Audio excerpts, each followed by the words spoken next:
নাসরিন তারান্নুম আপনি লিখেছেন, মা মারা গেলে কতদিন শোক পালন করতে হয়? অনেক দিন হলো কিন্তু বলতেই পারছি না।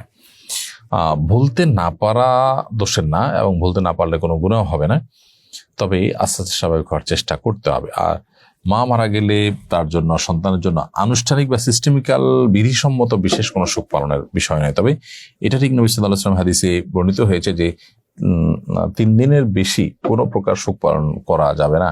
তো এটা অবশ্য মা বাবা বা অন্য সবার জন্য প্রযোজ্য, যে শোক পালন বলতে যা বোঝায় সেটা 3 দিন পর্যন্ত হবে, এর বেশি যেন না হয়।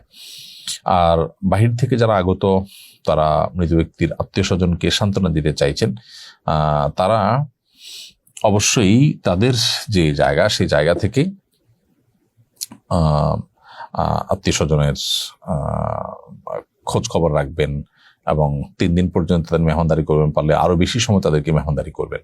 তাহলে খোলাসা কথা হলো, বাবা হোক মা হোক, মারা যাওয়ার পর আপনি ভুলতে পারছেন না, এটা মানুষের হতেই পারে, এটা দোষের না, এটা কোনো গুনাহ হবে না। কিন্তু শোক পালন বলতে যা বোঝা হয়, এরকম সিস্টেমিক্যাল কোনো শোক পালন ছেলের পরে বর্তায় না।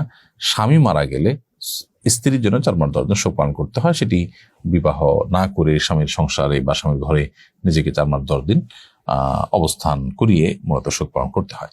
এমনি শারিফুল ইসলাম লিখেছেন, মৃত ব্যক্তির সামনে কোরআন পড়া যাবে কিনা?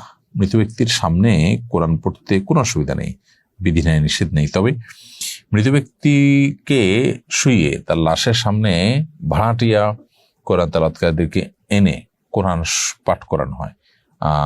হয়তো মনে করা হয় যে এটা তিনি শুনতে পান, এটা তার কোনো উপকারে আসবে, এবং তার সম্পদ থেকে বা তার আত্মীয় স্বজন লোকজনকে কোরআন কারীমে তেলাওয়াতের উদ্যোগ নিয়ে তার উপকার করছেন, এরকমটি মনে হতে পারে। মূলত কোরআনে কারীমের তেলাওয়াত যিনি করবেন তিনি পাবেন। আল্লাহ বলেছেন, লাইসাল ইনসানু ইল্লা মা সা, মানুষ তাই পাবে যা সে চেষ্টা করেছে। অতএব মৃত ব্যক্তি, তার লাশের কাছে কোরআন তেলাওয়াত করার কোনো অর্থ নেই, বরং তার জীবদ্দশা তাকে কোরআন শোনানো গেলে সেটা ভালো হতো, কোরআনের দিকে আহ্বান করা গেলে সেটা ভালো হতো। এখানে শিক্ষা নিয়ে আমরা জীবদ্দশাতে কোরআনকে শিখি, কোরআনকে জানি, কোরআনকে বোঝার চেষ্টা করি এবং আমল করার চেষ্টা করি। মরার পর আমাদেরকে লাশে পাশে কোরআন তেলাওয়াত করলেও আমাদের এই তেলাওয়াত কোনো আল্লাহর আযাবকে বন্ধ করতে পারবে না বা আমাদের আল্লাহর কাছে সওয়াব মর্যাদা বাড়াতে পারবে না। অতএব মৃত ব্যক্তির সামনে ওই উদ্দেশ্যে কোরআন তেলাওয়াত, আমাদের সেটা যে কোরআন তেলাওয়াত হয়, টাকা পয়সা বিনিয়োগে যে কোরআন তেলাওয়াত হয়, সেটা কিন্তু জায়েজ নেই। আস সুন্নাহ ফাউন্ডেশন, উম্মার স্বার্থে সুন্নাহর সাথে।